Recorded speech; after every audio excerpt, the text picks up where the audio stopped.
Bonjour, nous sommes avec Valérie Laskov, basée à Tel Aviv, qui est professeure de FLE, mais aussi auteur de manuels scolaires. Aujourd'hui, on va parler de quelque chose de très important, ce sont les nouvelles manières d'apprendre et donc les nouvelles manières d'enseigner. Puisque nous sommes dans une période moderne, les apprenants ont changé. Alors, dans cette conversation, on va parler de tout ce qui ne marche plus vraiment avec les apprenants d'aujourd'hui. Quelles sont les nouvelles manières d'enseigner? Pourquoi c'est important de changer, d'évoluer?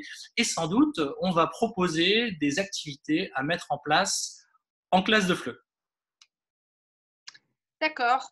Alors, effectivement, ça ne marche plus.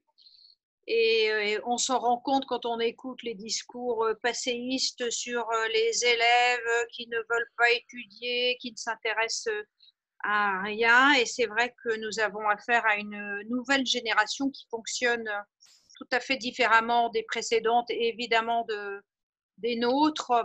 Et quand on essaye d'appliquer des paradigmes qui fonctionnaient très bien autrefois, on se rend compte que ça ne marche plus. Et ça ne marche plus pour plusieurs raisons. D'abord, les études assez récentes montrent aujourd'hui comment fonctionne la mémoire. Et on sait qu'aujourd'hui, 90% des informations passent par le canal visuel.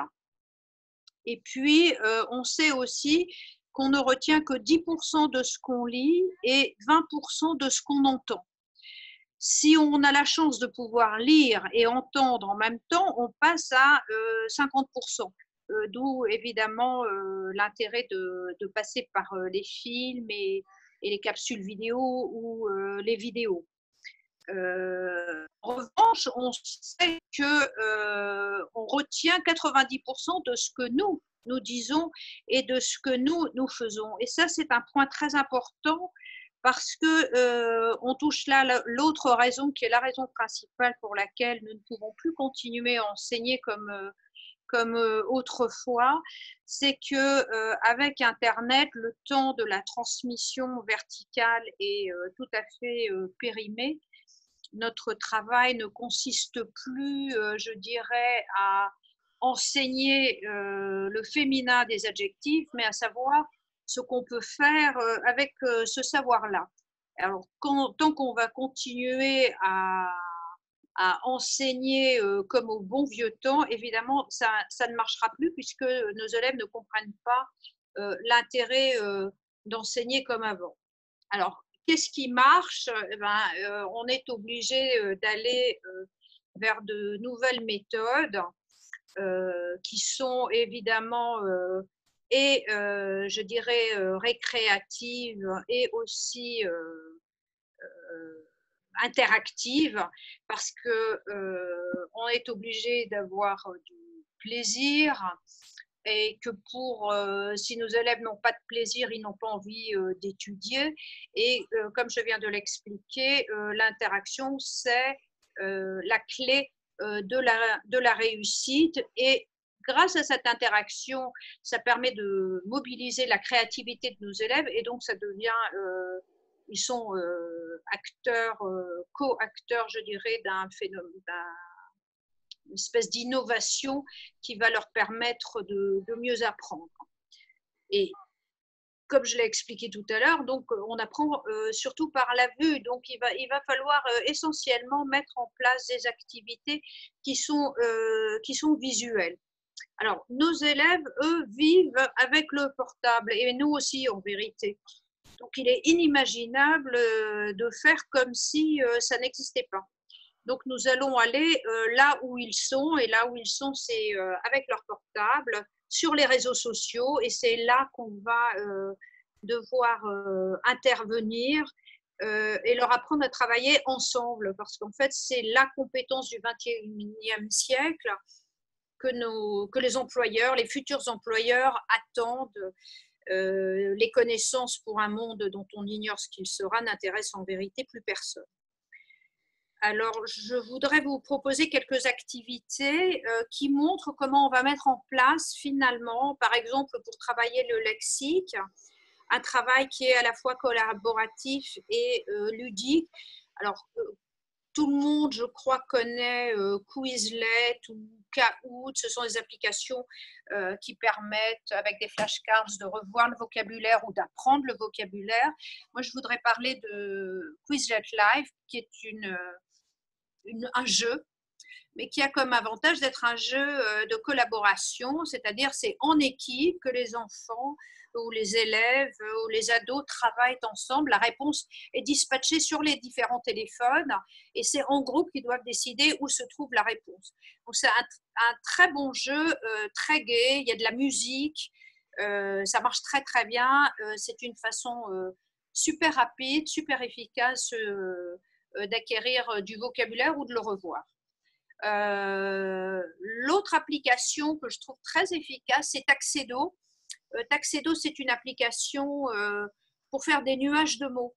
Or, quand on demande aux élèves ensemble de se réunir et de préparer des nuages de mots, que ce soit pour, encore une fois, ou bien pour une récapitulation, ou bien pour faire un remue-ménage, on a différents mots qu'à la limite, on peut leur demander de trouver sur leur dictionnaire ou sur Google Translate, c'est pas important. Mais à ce moment-là, ils ont vraiment envie de voir autre chose, de connaître autre chose, et puis ils construisent des nuages qui ont souvent des formes assez marrantes, qui imitent, enfin, c'est le calligramme moderne finalement, le nuage de mots. Donc c'est vraiment une application très efficace. L'autre application dont il faut évidemment parler, c'est Learning Apps, qui permet de faire des jeux, des exercices, des activités qui mêlent l'écrit et l'oral et qui sont elles aussi très très efficaces. Pour ce qui concerne la compréhension orale, alors là aussi je dirais que ça permet, c'est vraiment une application qui permet de travailler ou bien en collaboration, ou bien au contraire en autonomie. C'est une application qui s'appelle Lingo TV et elle a l'avantage de choisir la vitesse de parole des vidéos qui sont présentes sur ce site. C'est un très bon exercice puisqu'on peut l'utiliser déjà avec des très débutants qui ne comprennent pas vraiment le français encore. Donc, on va choisir une vitesse qui n'est pas naturelle. Lingo TV travaille avec beaucoup de publicité. La publicité, c'est un langage qui est moderne, qui est visuel, qui est ludique et qui marche très, très bien dans les classes. Et puis enfin, et je pense que c'est le plus important, qu'est-ce qu'on peut utiliser pour les faire agir et interagir. Bien, les exercices pour l'interaction, évidemment, c'est Google qui est le maître de ce type d'activité. Alors, je voudrais parler évidemment de Google Tour Creator qui permet, par exemple, d'organiser des visites visuelles, virtuelles. On en a besoin en cours de FLE pour présenter différentes villes ou différentes régions. Donc, je trouve que c'est une façon très active de véritablement rentrer dans les villes et dans les régions et de montrer ce qu'il y a à voir et ce qu'il y a à faire. Et on peut tout à fait demander aux apprenants de faire eux-mêmes leur parcours. Et à ce moment-là, ils sont vraiment actifs et les autres peuvent également comparer leur parcours à eux. L'autre site évidemment interactif, c'est ThinkLink, qui est un très bon site qui là aussi permet de faire des visites virtuelles. Si on est plus, je dirais, dans la confrontation d'opinions, on n'a pas de lettre qui permet de mettre de l'oral, de l'écrit. On a Comment Now qui permet de travailler sur l'écrit, qui permet de travailler l'écriture collaborative. Et puis on a évidemment WhatsApp, c'est le réseau social sur lequel pratiquement tous nos apprenants sont présents. Ça ne demande pas de site compliqué, c'est très simple. On peut demander après 2 cours de français, quand on travaille avec du A1 niveau 0, on peut tout à fait leur demander déjà d'envoyer un petit message vocal pour se présenter. Donc, Voilà, c'est quelques idées très simples, mais qui permettent vraiment de travailler de façon un petit peu mixte, hybride, grâce à Internet, de travailler un petit peu différemment.